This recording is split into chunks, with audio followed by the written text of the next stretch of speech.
Eberechi doesn't do tap-ins. Stunning strike sends Gunners top despite another timid display from title challengers. Arsenal returned to the top of the Premier League table as Eberechi's stunning strike secured a 1-0 win over Newcastle on Saturday. The Gunners produced another nervy display in their bid to end their 22-year wait for the title, but the struggling Magpies couldn't take advantage if Mikel Arteta's side moved 3 points clear of Manchester City, albeit with Pep Guardiola's side again now having a game in hand. Arsenal took the lead after just 9 minutes as they converted from the third of 3 short corners in quick succession. The ball was worked to Ez on the edge of the box, and the England international curled a first-time finish into the top corner of Nick Pope's goal. Arteta's players failed to kick on, however, and Newcastle had more of the ball through the first half, with David Raya forced into a diving save that almost being wrong-footed by a long-range effort from Sandro Tonali. The second half continued in a similar pattern, with goal-scoring opportunities at a premium at both ends. Newcastle substitute Young Wissa was presented with a great chance to equalise, but he volleyed well over the bar from close range as the game entered its final 10 minutes. Gabriel Martinelli and Martinodegaard both forced Pope into saves as the match opened up late on, but in the end, Ez's goal was enough to settle matters in the home side's favour. David Raya showed good command of his penalty area and excellent handling. Almost caught out by Tonali in the first half, but recovered well.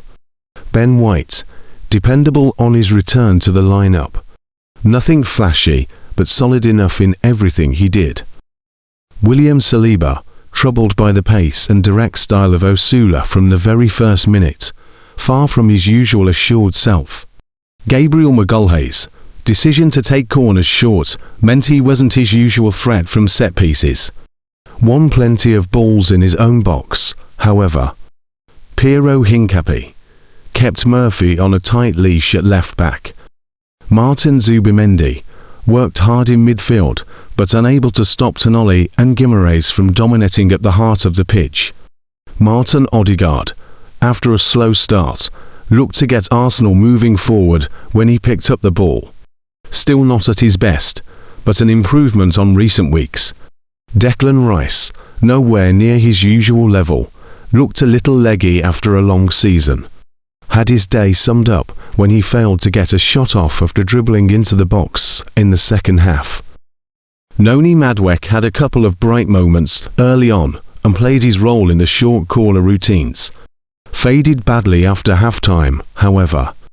Kai Havertz did his best to hold up play, but was a little slow to release the ball at times.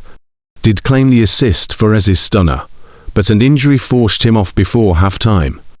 Eberechi's superb finish to open the scoring from long range posed a threat at times, cutting in from the left, but still seems a little ill-suited to the role. Forced off early in the second half with an injury. Victor Gyökeres's hold-up play was hit and miss after replacing the injured Havertz in the first half. Did almost get Pope sent off, but wasted a big chance to finish the game during a late counter-attack. Gabriel Martinelli added some dynamism after coming on for Ez, and came close to securing the points with an overhead kick. Mikel Arteta, his team was slow in possession, and allowed Newcastle to dictate terms for far too much of the game. Gets some credit for the change in set-piece approach, but this was still a concerning performance.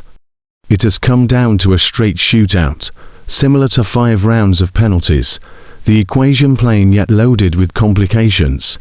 Score or miss, with Manchester City otherwise engaged in an FA Cup semi-final. It was Arsenal who took first.